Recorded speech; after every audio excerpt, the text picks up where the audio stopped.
En la montaña y el valle, en la llanura tropical, el pueblo sufre y anhela paz, justicia y libertad. Todos juntos trabajemos y oremos al Señor. Levantemos la esperanza de un nuevo amanecer. Tú que diste a mi Bolivia las riquezas del Edén, ayúdanos a gozarlas con justicia y gratitud. Oh, mi tierra prometida, donde fluye leche y miel, su mesa brinda tendida para todos, oh Señor. Todos juntos trabajemos y oremos al Señor. Levantemos la esperanza de un nuevo amanecer. Ven Cristo a mi Bolivia, nace en cada corazón. Del Ande al Oriente reine tu poder liberador. Uniéndonos como hermanos, reconcílianos tu amor. Y suba desde esta tierra nuestro himno del loor. Todos juntos trabajemos y oremos al Señor. Levantemos la esperanza de un nuevo amanecer.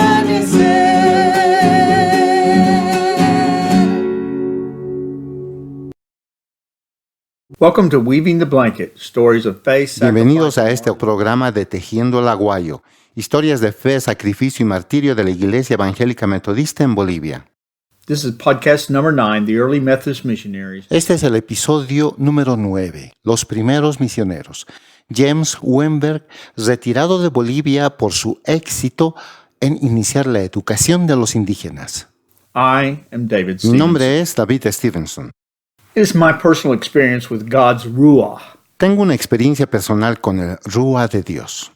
Rúa es una palabra hebrea que significa viento o espíritu. El Rúa de Dios, el viento de Dios, espíritu de Dios, la voluntad de Dios, que para mí, en mi vida, casi siempre ha significado que Dios me está llamando a hacer algo fuera de lo normal, de lo que la iglesia y la sociedad consideraría como algo normal. Un camino normal que ha sido ampliamente recorrido en el trabajo de Dios a través de instituciones bien establecidas y prácticas también establecidas. La última semana vimos cómo el Rúa de Dios condujo a misioneros norteamericanos hacia Bolivia en 1906. Ciertamente fuera de lo que un pastor normal haría. Adicionalmente, en razón a que era ilegal educar a los indígenas y en razón al plan de Dios, un plan que los misioneros no lo sabían en ese momento, se enfocó en ayudar a los niños de la élite. Misioneros educando a los hijos de la clase adinerada en un país extranjero no es una práctica normal para misioneros metodistas.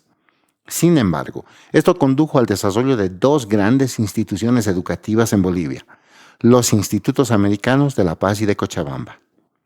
También dimos cuenta la anterior semana el por qué la creación de estas dos instituciones eran importantes para Dios en su plan, para su trabajo con Bolivia. Yo creo que los Institutos Americanos de La Paz y de Cochabamba jugaron un rol crítico en terminar con el sistema esclavizador de la hacienda patrón. Al tener la responsabilidad de educar a estos futuros líderes de la clase alta con algo que podíamos llamar una educación liberal, estos niños crecieron reconociendo la injusticia que producía este sistema esclavizador de hacienda patrón peón entre los pueblos indígenas. Dos graduados del Instituto Americano llegaron a ser líderes en la creación del partido político del MNR y elegidos posteriormente como presidentes. Y su acción principal fue la promulgación de la ley de la reforma agraria en 1952. Eso terminó con el sistema de la hacienda en un gran área de Bolivia. Una vez que el sistema estaba listo para iniciar el fin del sistema de hacienda patrón, el Rúa de Dios comenzó a soplar una vez más en los corazones y vidas de algunos misioneros norteamericanos en Sudamérica. 13 años después de la creación de los institutos americanos, en 1919, Dios llamó a misioneros a iniciar un trabajo educativo con los pueblos indígenas. pese a que esta acción era considerada ilegal y no podría ser legalizada por los próximos 33 años. Esta semana vamos a escuchar acerca del primer misionero que respondió al Rúa de Dios y trató de llevar educación a los pueblos indígenas. Él se enfrentó con una oposición de la sociedad y vivió con temor a ser arrestados por el gobierno. Desafortunadamente, su mayor oposición vino de sus compañeros misioneros norteamericanos y la burocracia existente entonces de la Iglesia Metodista. Todo esto tuvo un clímax en 1919.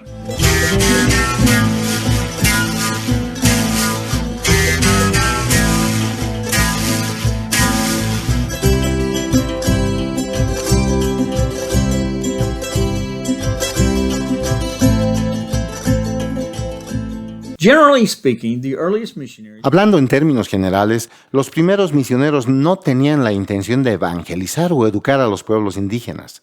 Mientras que hablaban y enseñaban acerca de la igualdad y justicia y una vida en mejores condiciones para los pueblos indígenas en los institutos americanos, ellos tenían muy poco conocimiento sobre la vida de los indígenas y su cultura. Parece muy claro que desde 1906 hasta 1952, la Junta de Misiones de la Iglesia Metodista en Estados Unidos y una mayoría de misioneros norteamericanos no estaban muy interesados y menos tenían planes para llegar hacia la población indígena de Bolivia. Los misioneros habían traído con ellos su elitismo racial y cultural que en ese tiempo dominaba en los Estados Unidos. Entonces, con esa actitud y el hecho de que la educación de los indígenas era ilegal, dependiendo de quién fuera el presidente, ellos desarrollaron una actitud paternalista hacia estos inocentes, ignorantes, incivilizados indios, como lo puso un patrón criollo entonces. ¿Por qué enseñar a un burro? Tal vez el mejor ejemplo de esto fue que los institutos americanos, administrados por la Iglesia Metodista, nunca recibió a un niño indígena en sus aulas por casi 40 años. Sin embargo, el Rúa de Dios estaba soplando una vez más. Los misioneros habían encontrado una dificultad de conseguir blancos o mestizos que se puedan unir a la Iglesia Metodista. Su cultura, su identidad racial de estos criollos latinoamericanos, bolivianos, estaba muy enraizada con la Iglesia Católica. Pero los indígenas estaban abiertos hacia los evangelios predicados por los misioneros, y algunos, muy pocos, misioneros renegados y radicales, sintieron el llamado del Espíritu de Dios para ir a evangelizar a los indígenas, a pesar de la oposición de la sociedad local, el temor de ser arrestados por el gobierno y el desánimo e inclusive la firme oposición de algunos misioneros de la Junta de Misiones de la Iglesia Metodista. Pero una vez más, sería a través de la educación que los metodistas producirían uno de los más grandes impactos en Bolivia. El pastor Gustavo Loza, en un artículo publicado en 1970, lo describía de la siguiente manera, y lo cito textualmente. Educar a una persona indígena es darles autoestima. Les enseñaba que ellos eran iguales y que no debían vivir la vida de un peón, sin esperanza, sin carrera profesional, ni oportunidades de mejorar sus vidas o la vida de sus niños. La educación era una expresión de libertad para los sirvientes, quienes siempre llegaron a ser indígenas que perdieron su propia tierra, perdieron su mentalidad y espíritu y se volvieron esclavos. El leer y escribir significaba subversión para los círculos de poder de esos tiempos.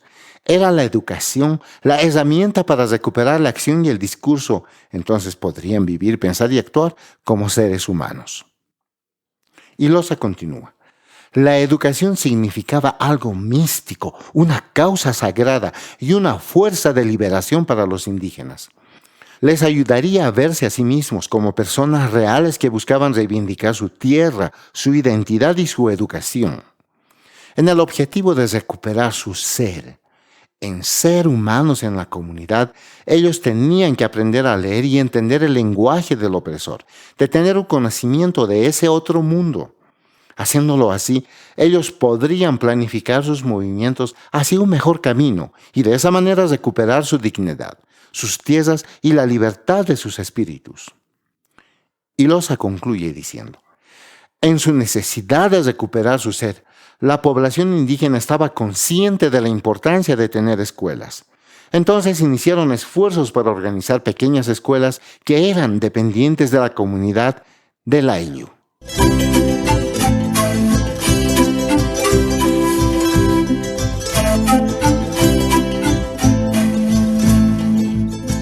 Por décadas, esta actitud se mantuvo para lo que fue el evangelismo secreto que se estaba dando. Los misioneros tenían reuniones secretas y servicios de adoración proclamando el evangelio. Pero aquellos que eran invitados no eran indígenas, sino la población criolla, blanca y mestiza. Es necesario indicar que algunos gobernantes sí permitieron los servicios protestantes. Los prejuicios culturales también se mantuvieron en las iglesias.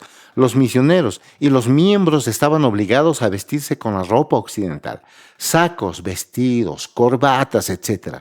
La música venía estrictamente del himnario metodista norteamericano, algunas veces traducido hacia el español, pero mayormente en inglés. El culto iniciaba a las 11 en punto los domingos y duraba exactamente 1 hora. El instrumento utilizado era el órgano y ocasionalmente una guitarra. Las zampoñas y los bombos tradicionales estaban estrictamente prohibidos por los misioneros y considerados como instrumentos diabólicos. Los misioneros norteamericanos continuaron enfocando su trabajo de misión dentro de la élite urbana rica, poderosa, sin considerar su clara resistencia al evangelismo. Esta clara preferencia racial sepultó completamente todo progreso en la evangelización y crecimiento de la membresía de la Iglesia Evangélica Metodista en Bolivia. En su Asamblea Nacional de 1916, el único resultado en beneficio de los indígenas fue el inicio de una escuela para indígenas en un barrio alejado, en los Andes de La Paz. Esta se convertiría posteriormente en la Iglesia del Redentor. Por más de 10 años de evangelización, únicamente habían 50 miembros en plena comunión en toda Bolivia, y todos ellos eran criollos que vivían en grandes ciudades. Pero déjenme contarles acerca del misionero con quien yo me identifico realmente. Se llama James Weinberg. Este fue un hombre llamado por Dios para romper ese elitismo cultural y racial e iniciar la educación y la liberación de los pueblos indígenas de Sudamérica.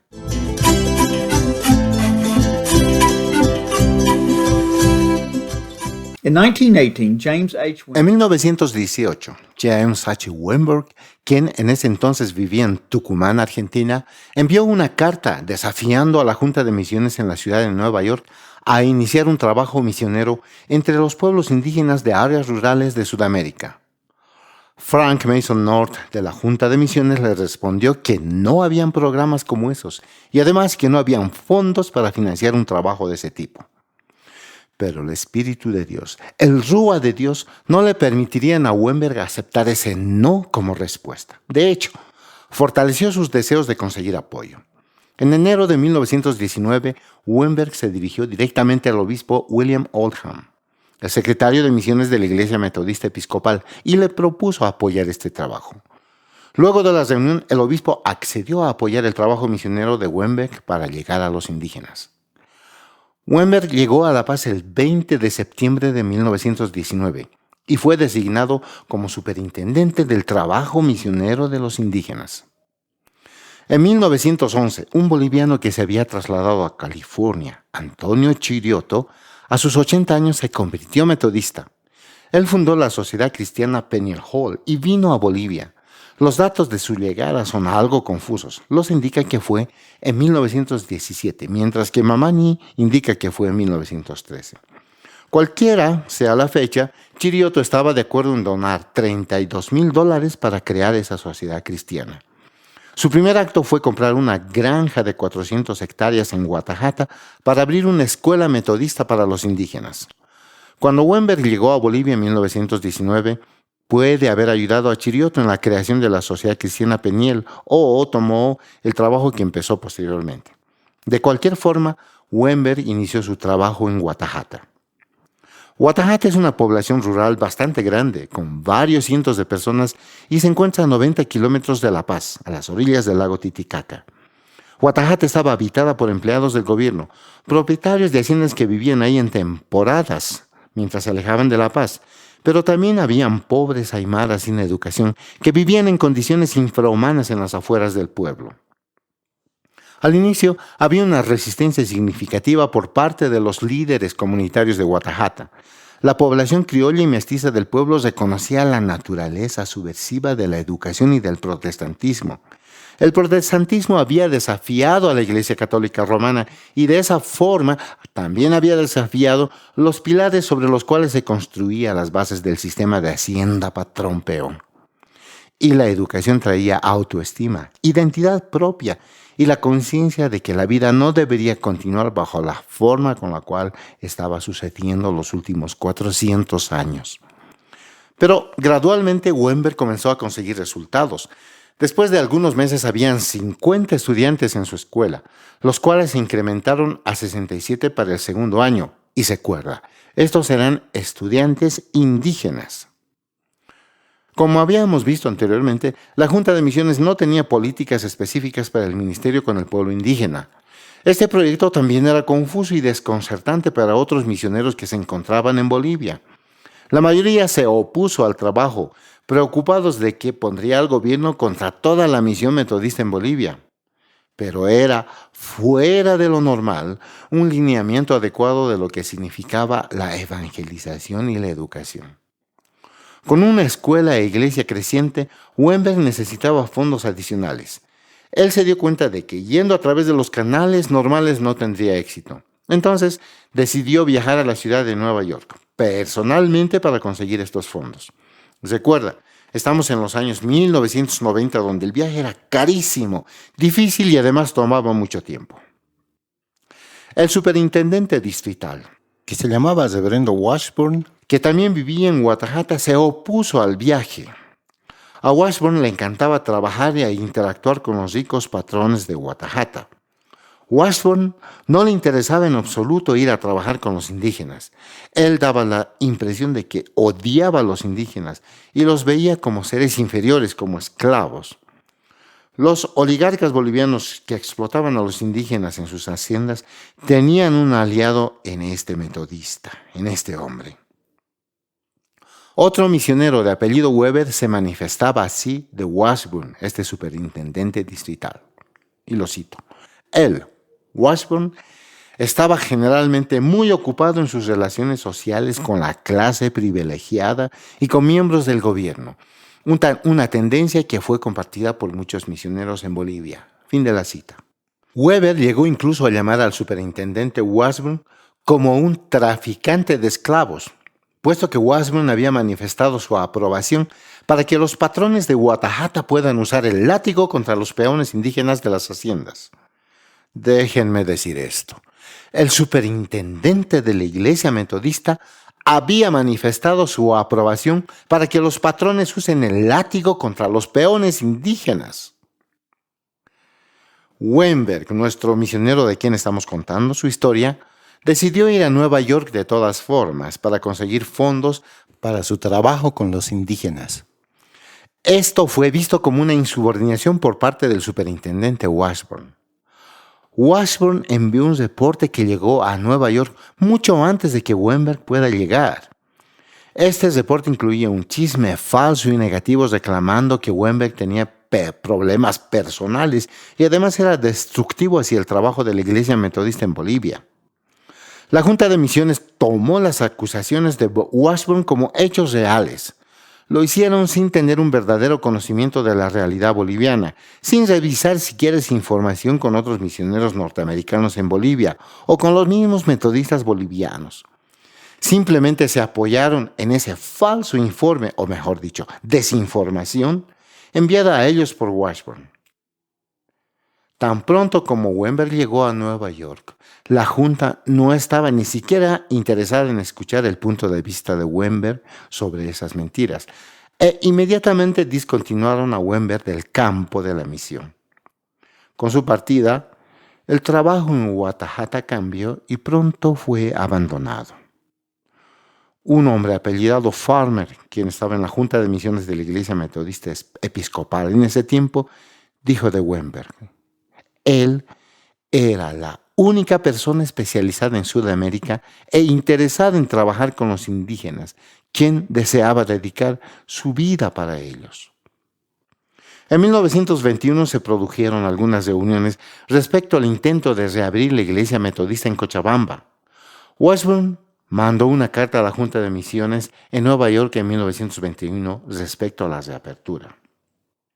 Y escuchen bien lo que dijo, cito: si vamos a iniciar a alquilar edificios tal como lo hicimos anteriormente, vamos a lograr conseguir gente de la clase baja, es decir, indígenas, en la iglesia, y tendremos a la gente de la clase alta en las escuelas. Es conocido que mezclar estas clases no es posible sin crear un disgusto a la clase alta. Fin de la cita. Aclaremos el sentido de la oración.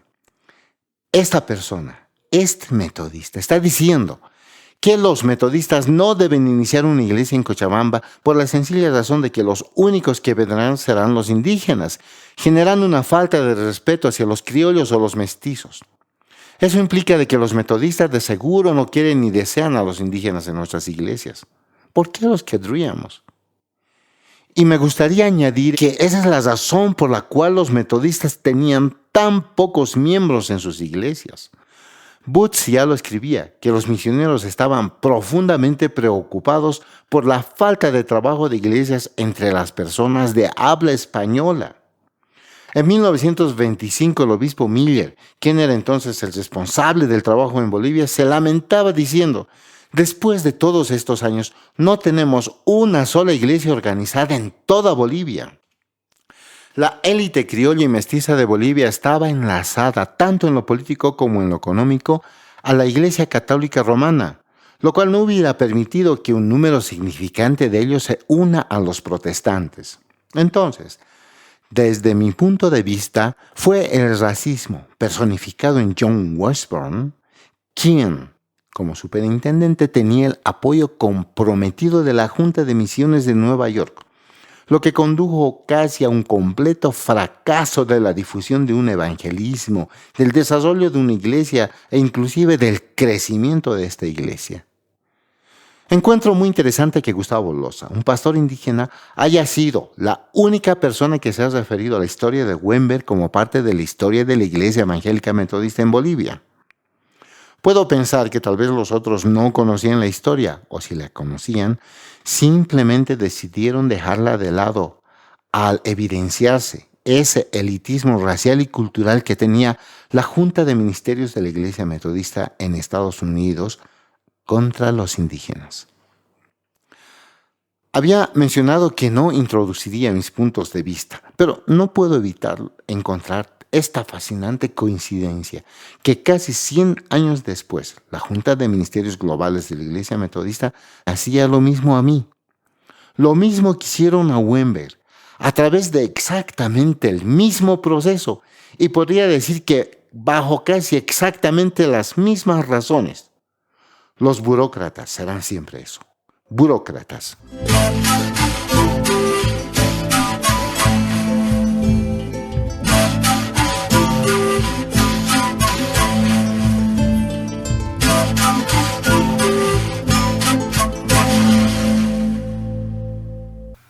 We have something really special for you on Sunday, December 20th. Tenemos algo especial para ustedes el domingo 20 de diciembre.